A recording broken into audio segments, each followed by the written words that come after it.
자, 이제 마지막 단원입니다. 에너지의 이용에 대해서 배우게 될 텐데, 이 단원은 주 내용이 연력학 제1법칙이다 이렇게 보면 되겠고요. 에너지 보존 법칙이라고 할 수도 있습니다. 근데 이제 역학에서 말하는 에너지 보존 법칙은 아니고 열 현상에 관한 얘기가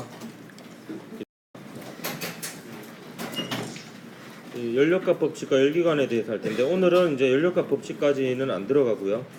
연력학 제1법칙을 설명하기에 앞서 온도라든지 열, 비열 이런 것 같은 이제 연력학에 필요한 물리량들에 대해서 배우게 될 거고, 열평형에 대해서 얘기를 할 거고요. 열평형은 모의고사 수능에서는 이게 문제가 나온 적은 없어요. 근데 이제 수능 연계교재에서는 계속 조금씩 나왔었으니까 좀 봐야 될 부분이고, 그다음 이상기체가 하는 일, 이상기체 상태방정 형식까지 오늘 하도록 하겠습니다. 그래서 연력학에서 주로 다루는 이제 물리량들로 압력, 부피, 온도 이런 것들이 있습니다. 압력은 유체를 얘기할 때 이미 압력에 대한 얘기 했었고요. 그다음 부피는 굳이 따로 할 얘기가 없죠. 온도에 대해서 좀 정확하게 정의를 내리고 들어가도록 하겠습니다. 일단 온도를 얘기할 때는 그 단위가 보통 세 가지가 있는데요. 섭씨 온도에 해당하는 도씨하고, 절대 온도에 해당하는 켈빈, 그리고 화씨 온도에 해당하는 화씨. 그걸 어떻게 하는지 모르겠네요. 이렇게 표기는 이렇게 하는데, 이거는 제가 뺐습니다. 왜냐하면 우리가 어차피 잘 쓰지도 않고 과학에서도 잘 쓰지도 않고 하기 때문에 굳이 얘기를 하지 않도록 하겠습니다. 섭씨 온도는 이제 셀시우스라는 사람이 고안한 온도인데, 물의 어는 점을 0으로 하고 물의 끓는 점 1기압에서입니다. 1기압에서 물의 끓는 점을 100으로 해서 100등분 한 게 섭씨 온도가 되겠습니다. 우리가 일상적으로 쓰는 온도의 단위죠. 도씨라 쓰고, 이 C는 셀시우스의 앞자를 따서 C라고 이렇게 적는 거고요. 그 셀시우스를 이제 한자식으로 이름을 표기하면 섭씨가 된다고 해요. 그래서 섭씨 온도 이렇게. 농담이 아닙니다. 이건 책에서 봤습니다. 파렌하이트를 이제 한자로 표기하면 이름이 화씨래요. 화씨. 절대 온도는 이 온도라는 게 최소값이 있습니다. 왜냐면 온도라는 게 나중에 밝혀진 바로는 분자들의 평균 운동 에너지하고 관계가 있어요. 그렇기 때문에 그 분자들의 평균 운동 에너지라고 하면 참고로 몰라도 되겠습니다. 분자들의 평균 운동 에너지라고 하면 2분의 1 m V의 제곱 이렇게 볼 수 있는데요. V는 평균 속력이 되겠고요. 요게 단원자 분자의 경우 2분의 3 KT라고 볼 수 있습니다. K는 볼트만 상수고요. 그래서 분자 한 개당 에너지가, 운동 에너지가 온도에 비례한다라고 볼 수 있는데, 이때 쓰는 온도는 절대 온도입니다. 이때 이제 요 속력은 최소값이 있잖아요. 멈춰 있는 경우 있잖아요. 그러면 운동 에너지의 최소값은 0이니까 그때의 온도가 0켈빈이 됩니다. 절대 온도 0도가 되겠습니다.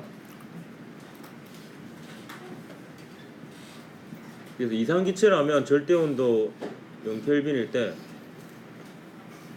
그 발언의 기회를 줄까?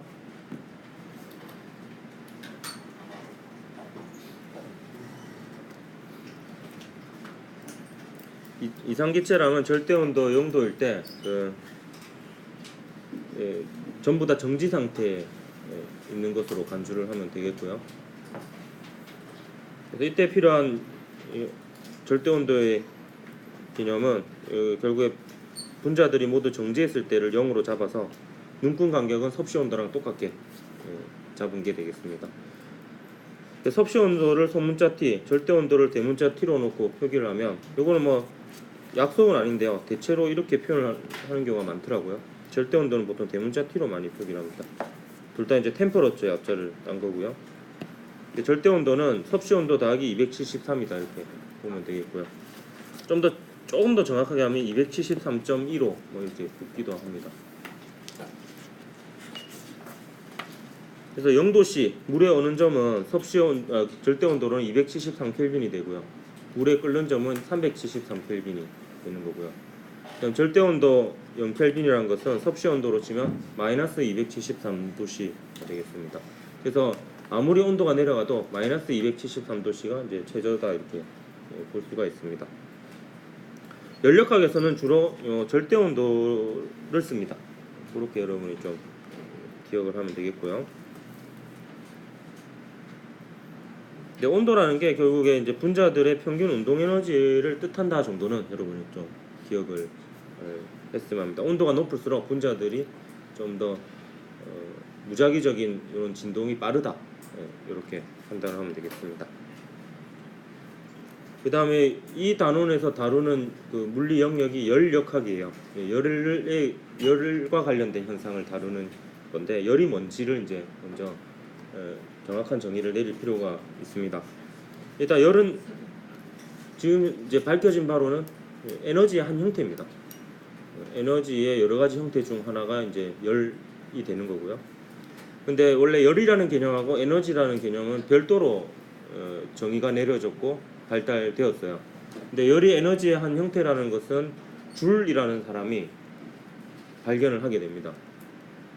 그래서 그 사람의 이름을 따서 에너지의 단위를 줄이라고 하죠. 그 전에 이제 열의 단위로는 칼로리를 썼습니다. 지금도 칼로리를 쓰죠. 그래서 1칼로리에 해당하는 열이라는 것은 물 1g을 1도씨 올리는 데 필요한 열량이거든요. 그 열 에너지입니다.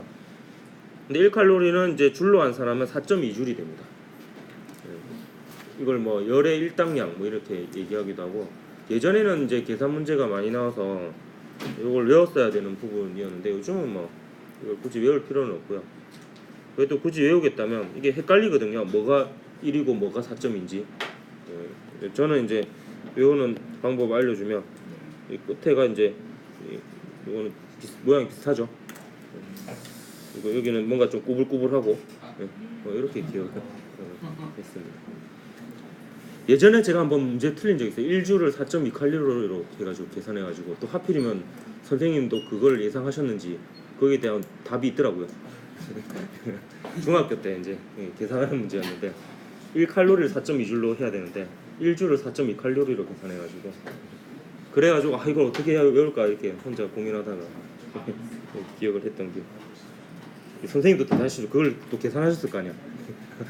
이렇게 생각하는 애들이 있겠지 하면서.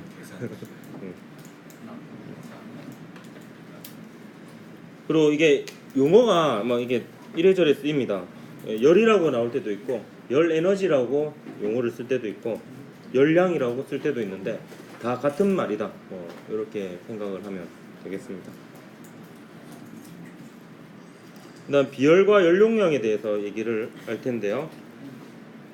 보통 비열은 소문자 C로 표기를 하고, 아무래도 발언의 기회를 줘야 될 것 같은데 계속 얘기를 하네. 무슨 얘기 하노?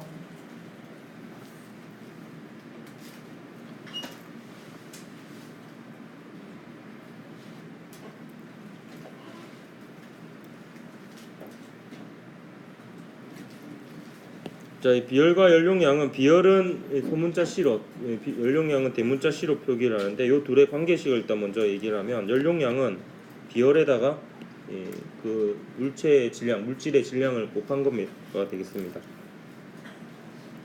이때 비열부터 먼저 설명하면, 비열은 어떤 특정 물질에 1kg을 1켈빈 올리는데 필요한 열이 되겠습니다. 근데 그 절대 온도하고 섭씨 온도는 온도 간격이 똑같기 때문에 1켈빈 올린다라는 것은 1도씨 올린다라는 거랑 똑같은 거거든요. 그렇기 때문에 그 1kg을 1도씨 올리는데 필요한 열이다 이렇게 정의를 하기도 하고요. 참고로 이제 칼로리라고 하는 그 열량의 단위는 물로 정의를 내린 거거든요. 그렇기 때문에 물의 비열은 1입니다. 물의 비열은, 왜냐면 물로 정의해서 그래요. 그러니까 물 1kg을 1켈빈 올리는데 필요한 열량이 1kcal예요. 물 1g을 1켈빈 올리는데 필요한 열량이 1칼로리입니다. 그래서 물의 비열을 단위를 이렇게 하기도 하고 1칼로리 퍼 그람 켈빈 이렇게 하기도 합니다. 켈빈 대신에 도시를 써도 되고요. 킬로 이렇게 뭐 킬로그램을 쓰고 킬로칼로리로 하든지 그램을 쓰고 칼로리로 하든지 어차피 1000을 나누든 곱하고 나눈 거가 되니까 결국에는 둘 다 숫자로 치면 1이 됩니다. 그래서 그램을 쓰고 칼로리를 쓸 때는 이제 이렇게 단위를 써야 되고 킬로그램을 쓰고 킬로칼로리를 쓰면은 이제 이렇게 해야 되는 거죠. 그래서 물 1kg을 1도씨 올리는데 필요한 열량이 1kcal가 되겠습니다. 그래서 여러분이 그 점심시간에 섭취한 열량이요 굉장히 큰 열량이에요. 그 중에서 밥 한 공기만 해도 뭐 대략 뭐 양에 따라서 다르겠지만 200kcal라고 하면 200kcal가 뭐 비율로 하자면 여러분 그 삼다수통에 2리터가 들어있거든요. 그래서 2리터의 그 물을 0도씨였다고 치면 0도씨인 상태에서 100도씨인 상태까지 끓이는데 열을 올리는데 필요한 열량이 그 밥 한 공기의 열량에 해당하는 200kcal입니다. 왜냐하면 2kg을 1도씨, 100도씨 올리는데 필요한 열량이거든요. 그렇기 때문에 여러분 밥 한 공기 먹은 그게 에너지 크기가 그 삼다수통에 꽉 차 있는 물을 100도씨까지 올리는데 필요한 열이에요. 그러니까 여러분이 굉장히 많은 에너지를 섭취한다 이렇게 볼 수 있습니다. 그게 다 어디로 가느냐? 살로 가는 거죠. 그게 이제 다 안 쓰이면 축적이 되는 거고, 근데 그게 많이 쓰입니다. 일단 여러분 아무것도 안 하고 가만히 있고 이렇게 자더라도 숨은 쉬고 체온을 유지하고 있잖아요. 그렇기 때문에 거기에 일단 기본적으로 많은 에너지가 소모가 되고 있는 거고요. 그리고 공부를 하거나 운동을 하거나 뭘 할 때 전부 다 뇌가 활동을 하는 거거든요. 그럼 이 뇌가 활동을 할 때 뇌가 에너지를 굉장히 많이 쓴다고 그래요. 뉴런 사이에 막 전자들이 왔다 갔다 계속 하는 거잖아요. 그러면서 이제 에너지가 많이 소비가 됩니다. 연료량은 이제 어떤 물질 mkg을 1도씨 올리는데 필요한 열량이 연료량이 되겠습니다. 그래서 비열과 연료량 중에서 이제 물질의 특성이라고 할 수 있는 건 비열이 되겠고요. 똑같은 물이라도 물컵에 있는 물하고 수조에 욕조에 있는 물은 비열은 같지만 연료량 다르죠. 욕조에 있는 물이 연료량이 더 큽니다. 그래서 컵에 있는 물을 1켈빈 올리는 데는 열량이 별로 많이 안 들어가지만 욕조에 있는 물을 1켈빈 올리려고 하면은 많은 열이 들어가겠죠. 네. 식을 때도 마찬가지고 컵에 있는 물은 금방 식죠. 연료량이 작기 때문이고 욕조에 있는 물이 천천히 식는 것은 연료량이 크기 때문이다. 이렇게 볼 수가 있습니다. 그다음에 이제 열평형에 대해서 얘기를 하려고 하는데요. 이때 물체가 잃거나 얻은 열량에 대해서 먼저 얘기를 하도록 하겠습니다. 보통 열량은 Q로 나타내고요. 물체가 잃거나 얻은 열량의 크기는 CM 델타 T라고 볼 수 있습니다. 이거는 이제 온도의 변화량이고요. 근데 어차피 뭐 1도씨 올라가나 1켈빈 올라가나 똑같이 1만큼 증가하는 거죠. 그렇기 때문에 이거는 통일만 해주면 됩니다. 절대 온도를 쓸 거면 절대 온도만 쓰고 섭씨 온도만 쓰면 섭씨 온도만 써도 되는데 둘 다 아무거나 써도 상관없습니다. 어차피 나중 온도 빼기 처음 온도니까 변화량은 똑같습니다. 섭씨 온도를 쓰나 절대 온도를 쓰나.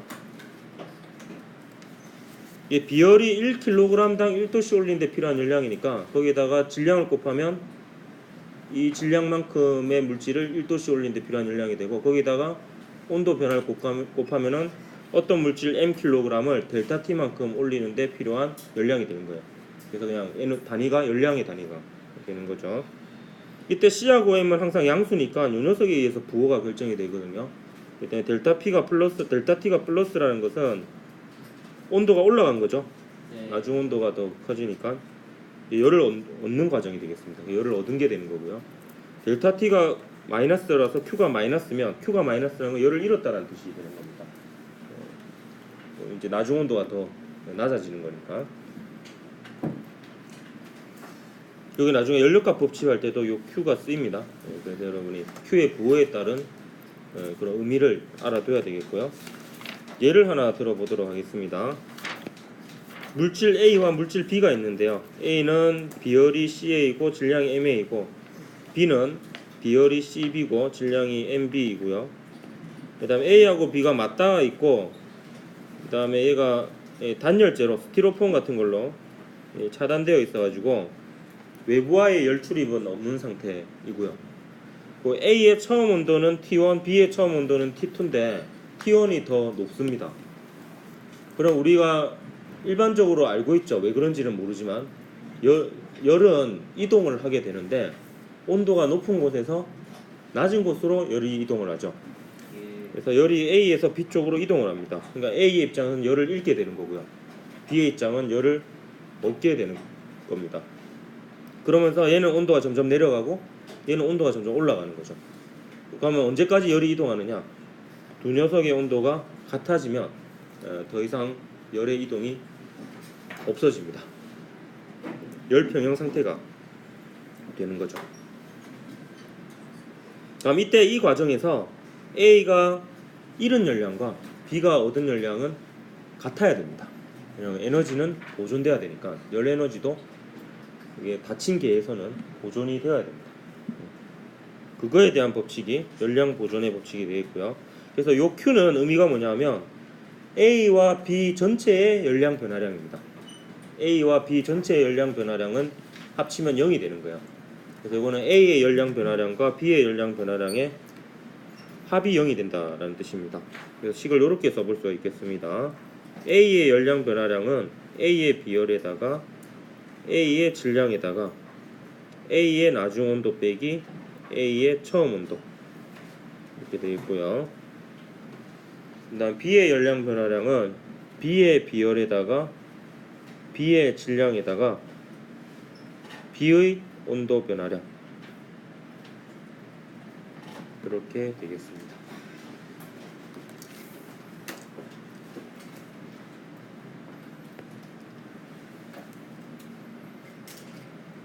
요때 요 T1 있죠. T1 하고 T2 이 녀석은 처음 온도고요.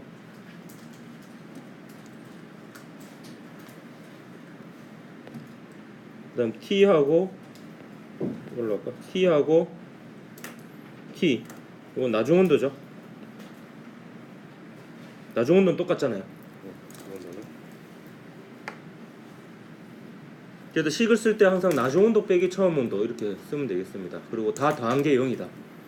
이렇게 쓰면 되겠어요. 그 어떤 애들은 이제 문제 풀 때 뭐 A가 잃은 열량하고 B가 얻은 열량이 같다 이렇게 해가지고 A는 잃은 열량이니까 뭐 처음 온도 빼기 나중 온도하고 B는 얻은 열량이니까 나중 온도 빼기 처음 온도하고 이렇게 하는데 이렇게 하면 생각을 많이 해야 되고 어렵거든요. 그래서 그냥 기계적으로 이렇게 식을 쓰는 게 더 편합니다. 그냥 무조건 나중 온도 빼기 처음 온도하고 다 더해가지고 0이 된다 이렇게 쓰면 좋습니다. 이게 두 개면은 뭐 그렇게 해도 풀면 되는데 세 개면은 복잡해지거든요. 세 개가 있을 수도 있잖아요. 세 개가 있으면 이 식을 하나만 이 상태에서 더 적으면 돼요. C의 비열 곱하기 C의 질량 곱하기 C의 나중 온도 빼기 C의 처음 온도. 그래서 A, B, C가 있으면 그 세 개의 열량 변화량을 다 더하면 0이 됩니다. 이렇게 뭐 식을 세울 수 있으니까 이렇게 쓰는 게 더 편합니다. 그 부호를 보면 이제 얘는 나중 온도가 더 낮죠. 그래서 부호가 마이너스가 되고요. 얘는 나중 온도가 더 높아져요.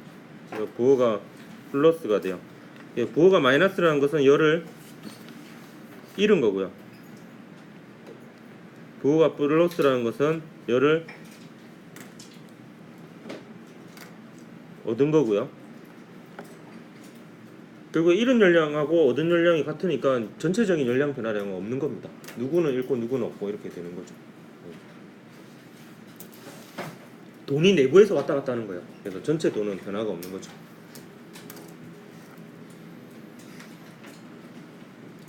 아버지가 여러분에게 용돈을 주면 여러분 돈이 증가하지만 아버지의 돈은 깎이잖아요. 집안의 도는 변화가 없죠. 이런 상태다 이렇게 볼 수 있습니다. 그래프 같은 경우에 이게 한 번도 이게 문제가 나온 적은 없습니다. 모의고사에. 그래도 찜찜하니까 다 얘기는 해주고 갈게요. 이 그래프 같은 경우에 이제 이렇게 표현을 하게 돼요. A는 온도가 높았다가 열을 잃고 온도가 점점 낮아지고요. B는 이제 온도가 낮은 상태에서 A로부터 열을 받아서 온도가 점점 증가하다가 평형 상태에 이르게 됩니다. 그럼 요게 A의 온도 변화량이고 요게 B의 온도 변화량이잖아요. 근데 요 두 개가 만약에 같다라고 치면 A의 연료량하고 B의 연료량은 같은 겁니다. 근데 온도 변화량이 같은데 A의 질량하고 B의 질량까지 같았다면 비열도 같게 되겠죠. 근데 온도 변화량이 같은데 A의 질량이 B의 질량보다 더 커요. 그 말은 비열은 누가 더 크다라는 거예요. 생각하고 있습니까? 지금 온도 변화량이 같아요. 온도 변화량이 같으니까 뭐 델타 T가 같겠죠. 델타 T가 같은데 질량이 달라요. 질량이 A의 질량이 B의 질량보다 더 커요. 그럼 비열은 누가 더 커야 돼요? B가 더 커야 됩니다.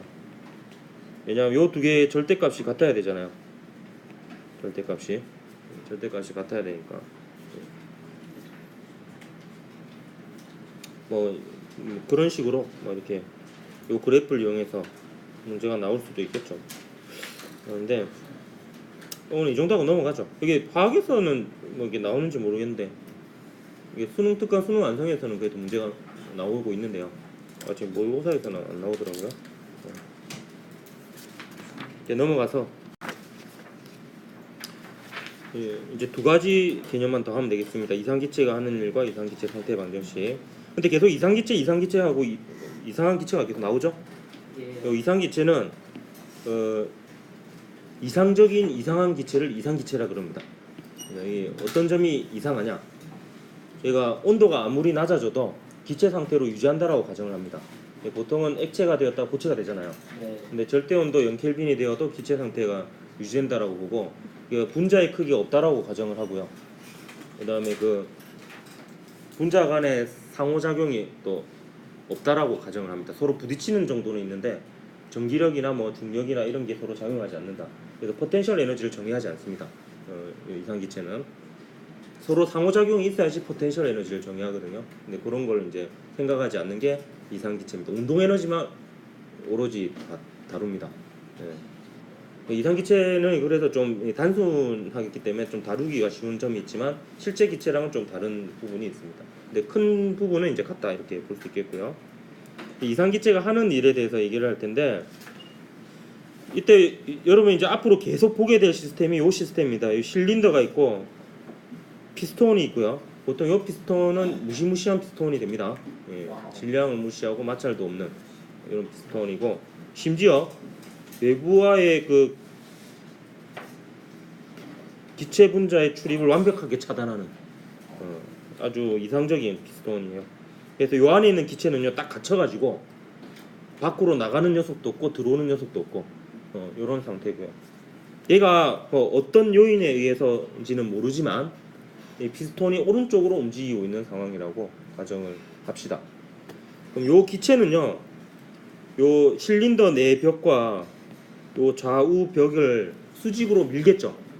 무조건 수직으로 밀기만 합니다. 기체가 당길 수는 없습니다. 그럼 이 경우에는 이제 얘가 미는 방향으로 움직이니까 이 기체가 피스톤에게 양의 일을 하는 거예요. 기체가 일을 할 수 있는 대상은 피스톤밖에 없습니다. 지금 피스톤만 움직이잖아요. 그러니까 기체가 외부에 한 일은 다른 말로 하면 기체가 피스톤에 한 일이 됩니다. 그럼 일이라는 것은 힘과 이동거리의 곱이 일이 되는 거죠.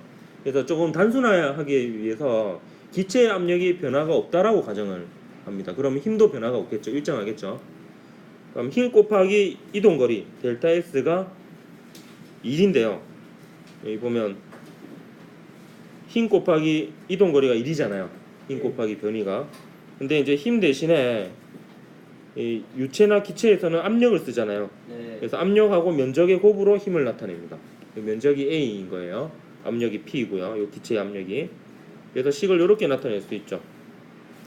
그 힘 대신에 압력 곱하기 면적으로 이렇게 표현을 한 거고요. 근데 이 중에서 이제 요 A 델타 S 있죠. 요 A 델타 S가 단면적 곱하기 길이니까 요게 요만큼의 부피가 됩니다. 이걸 델타 V라고 표현을 해놨는데 요만큼의 이제 부피가 되는데 요게 왜 델타 V냐? 델타 V라는 건 결국에 부피의 변화량이라는 뜻이잖아요. 근데 이게 왜 델타 V냐면 생각해 보면 여기 피스톤이 여기 있을 때가 나중 상태고 피스톤이 여기 있을 때가 처음 상태잖아요. 네. 그럼 기체의 부피로 보면은 이게 나중 부피고요. 요만큼이 나중 부피고 요만큼이 처음 부피죠. 네. 그래서 나중 부피 빼기 처음 부피하면 요 부피의 변화량이 되죠. 그리고 그게 크기가 A 곱하기 델타 S인 거고요. 그래서 요거를 델타 V로 이제 바꾸면은 식이 압력 곱하기 부피 변화로 기체가 피스톤에게 한 일을 구할 수가 있습니다. 그래서 여러분 기체나 유체가 한 일은 압력과 부피 변화의 곱으로 기억을 하도록 합니다. 요거는 압력이 일정할 때고 압력이 일정하지 않을 때는 일반적으로 압력 부피 그래프에서 면적으로 구하면 됩니다. 힘이 일정하지 않을 때는 힘 거리 그래프에서 면적으로 구했죠. 이를 그거하고 유사한 과정이 되겠습니다. 그럼 요 그래프를 보면 압력이 일정할 때는 이제 압력 곱하기 부피 변화 V2 빼기 V1 이게 델타 V죠. 이렇게 간단하게 되는 거고 압력이 일정하지 않을 때는 요 넓이로 이를 구하면 됩니다. 압력 부피 그래프에서요. 여러분 이제 적분을 배워서 이제 얘기를 할 수 있을 것 같은데 V1에서 V2로 적분을 하면 플러스 값이 되죠. 네. 그러니까 이렇게 변하면은 1이 플러스가 됩니다. 그 말은 뭐냐면 부피가 증가하면 1이 플러스라는 거예요. 근데 이게 그리고 거꾸로 가면 이렇게 적분하면 V2에서 V1으로 적분하면 마이너스가 되죠. 그러면 이제 밑넓이가 음수가 된다는 뜻이거든요. 1이 음수가 된다는 뜻이에요. 그래서 부피가 감소한다는 거랑 1이 음이라는 거는 같은 의미가 됩니다. 기체가 피스톤에가 한 일을 얘기하는 겁니다. 예. 이게 왜 그러냐면 생각을 해보면 압력은 무조건 오른쪽으로 작용해요. 그리고 피스톤이 오른쪽으로 움직이면은 압력의 방향, 힘의 방향하고 이동 방향이 같죠? 그러면 플러스가 되잖아요. 1이 이 부피가 팽창하는 거죠. 근데 외부에서 어떻게 힘을 줘가지고 얘가 왼쪽으로 이동했다 칩시다. 그러면 왼쪽으로 이동을 했을 때 다른 힘이 한 일은 배제하고요. 기체가 한 일만 놓고 보면 기체가 오른쪽으로 밀고 있잖아요. 근데 피스톤은 왼쪽으로 오는 거죠. 왼쪽으로 움직이는 거죠. 그러면 이 기체의 압력이 한 일은 음의 일이 되는 거예요. 힘의 방향과 이동 방향이 반대니까. 그때가 이제 부피가 감소하는 경우죠. 그래서 여러분이 일의 부호와 부피 변화의 부호, 부피 변화 사이의 관계를 알아야 됩니다. 그래서 기체가 외부에 한 일, 기체가 피스톤에게 한 일이 플러스라는 것은 기체의 부피가 증가했다는 뜻이고, 기체가 피스톤에 한 일이 마이너스라는 것은 기체의 부피가 감소했다는 뜻입니다. 요거는 이제 다음 시간에 연력과 1법칙 할 때 또 일이 나오기 때문에 그때도 이게 필요한 개념이거든요. 그래서 기억을 좀 하도록 하고요. 예. 그리고 그래프에서 면적이 1이라는 것도 더불어 같이 기억을 하도록 하고요. 그 다음에 이제 오늘 하는 내용 중에서 어찌 보면 가장 중요하다고 볼 수 있는 이상기체 상태 방정식. 요게 이제 요 단원에서 가장 중요한 두 개의 식 중에 하나가 되겠습니다. 이상기체의 상태를 나타내는 식인데, 이 이상기체의 상태는 세 가지 물리량으로 나타내어집니다.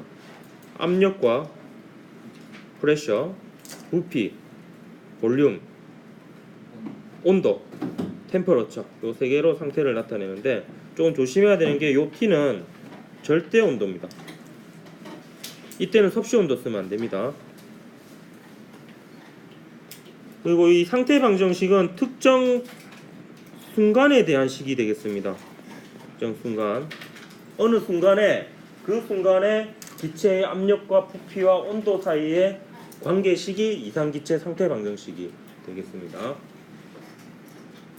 반면에 다음 시간에 배우게 될 연력학 제1법칙의 경우에는 상태 1에서 상태 2로 뭔가 변화가 있을 때 씁니다. 그때 이제 그 에너지에 관한 관계식이 연력학 제1법칙이고요. 요거는 상태 1에서의 압력과 부피, 온도 사이의 관계식, 상태 2에서의 압력과 부피와 온도 사이의 관계식이 되겠습니다. 일단 식은 어떻게 되냐 하면 PV equal nRT가 됩니다. 이때 P는 압력, V는 부피, T는 절대 온도가 되어 있고요. 절대 온도라는 건 여기는 굳이 안 쓸게요. 좀 전에 썼으니까. 요 스몰 n은 몰수입니다. 몰수고 일단 이 라지 R은 기체 상수입니다. 신기하게도 기체의 종류와 관계없이 기체 상수는 모든 기체의 경우 다 똑같습니다. 물론 이제 이상 기체로 간주를 한 경우이고요.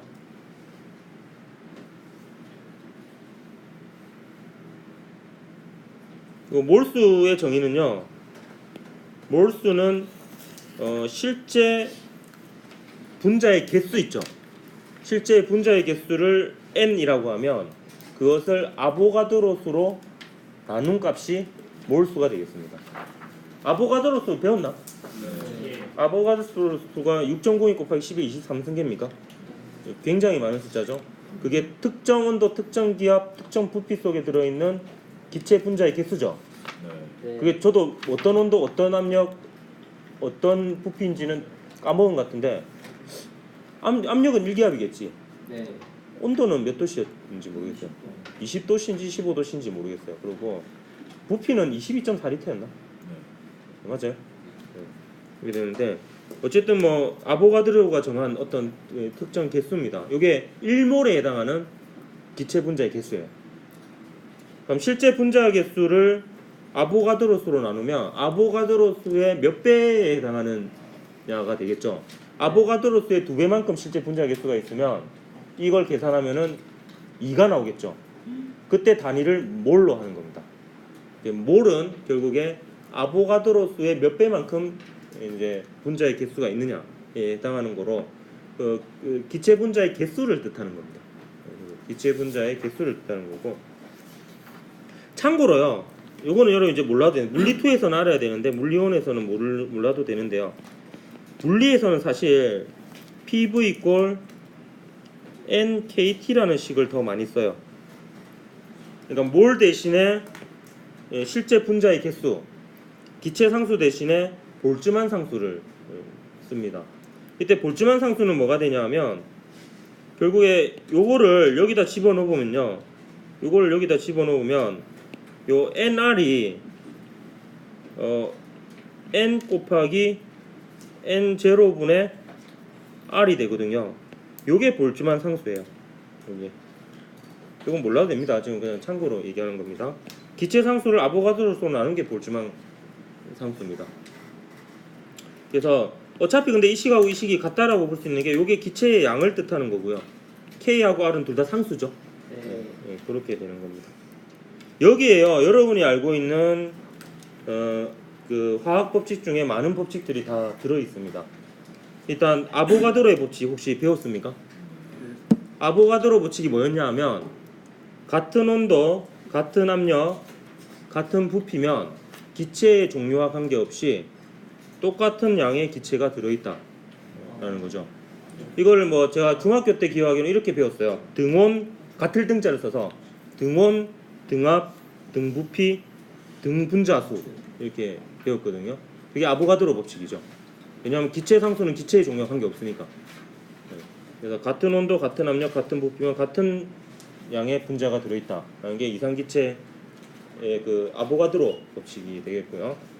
근데 보통은 요 두 개의 곱은 상수인 경우를 다룹니다. 실린더 안에 갇혀있는, 실린더와 피스톤으로 이루어진 시스템에 갇혀있는 기체를 다루기 때문에 기체의 양은 안 변해요.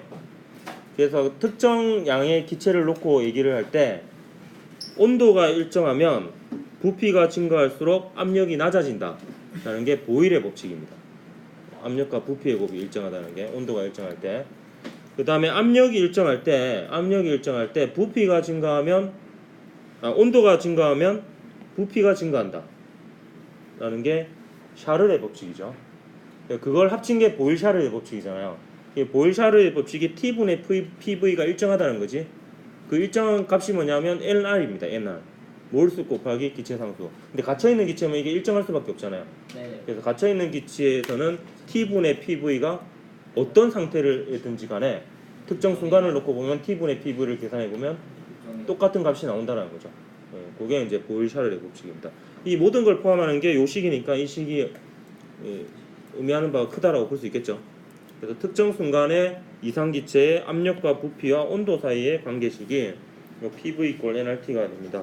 외우는 방법은 이걸 한 1000번 정도 쓰면 외워집니다.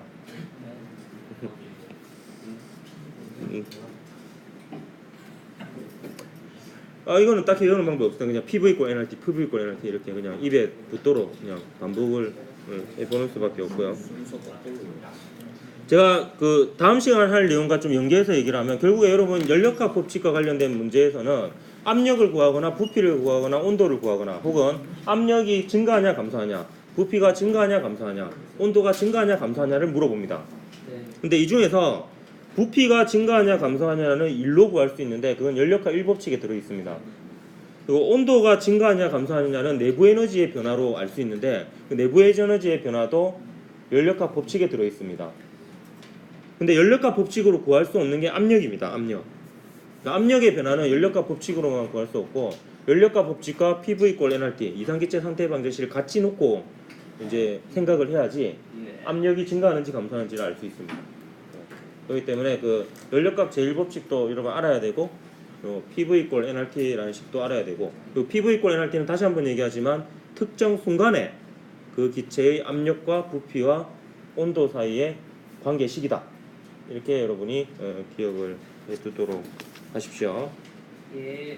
자, 오늘 여기까지 하고 다음 시간이 이제 요 10단원의 하이라이트라고 볼 수 있는 에너지 보존 법칙에 해당하는 연력학 제1법칙에 대해서 얘기하도록 하겠습니다. 오늘 여기까지 하겠습니다. 수고했습니다.